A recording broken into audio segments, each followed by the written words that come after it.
د بلخ ولایت د اطلاعات او رسنیو مرکز په یوه خبرپاڼه کې ویلي چې د بلخ ولایت سرپرست والي نن سهار د 6 هیوادونو ترکمنستان، ترکیه، ایران، ازبکستان، قزاقستان او پاکستان هیوادونو د کنسولګریو استازو سره د دوه اړخیزو ټولنیزو او کلتوري اړیکو په اړه خبرې وکړې.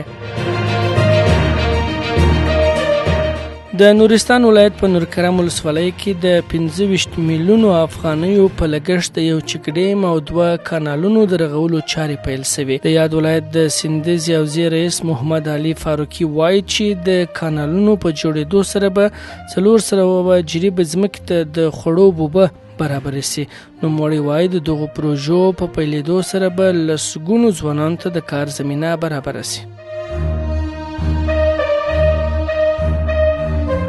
د افغانستان بانک د سرپرست هدایت الله بدری په مشرۍ د دې بانک عالی شورا غونډه ترسره شوه. د بانک په یو خبرپاڼه کې لیکي چې په دې غونډه کې د پولي سیاستونو د پلي کولو، د بانکي سکتور د ټینګښت، د اسلامي بانکدارۍ د پراختیا، ادیانو سیستمونو د پیاوړتیا او د بانکدارۍ سکتور د پیرودونکو لپاره د اسانتیاو رامنځته کولو په اړه خبرې وشوې.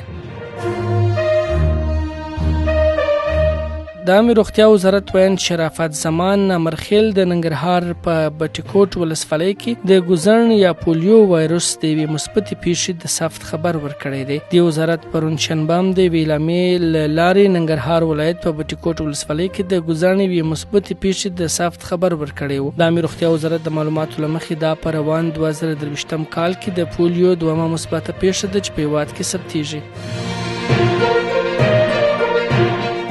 ترکیه کې ولسمشریزې او پارلماني ټاکنې پیل شوې. د ټاکنو اصلي سیالي د اردوغان او کلینجدار اوغلو ترمنځ ده. که چیرې یو نوماند هم اکثریت رای وانخلي نو د ټاکنو دویم پړاو به د مې 25 ترسره شي. ترکیه کې 4.8 میلیونه کسان د رای اچولو په شرایطو برابر بلل شوي دي.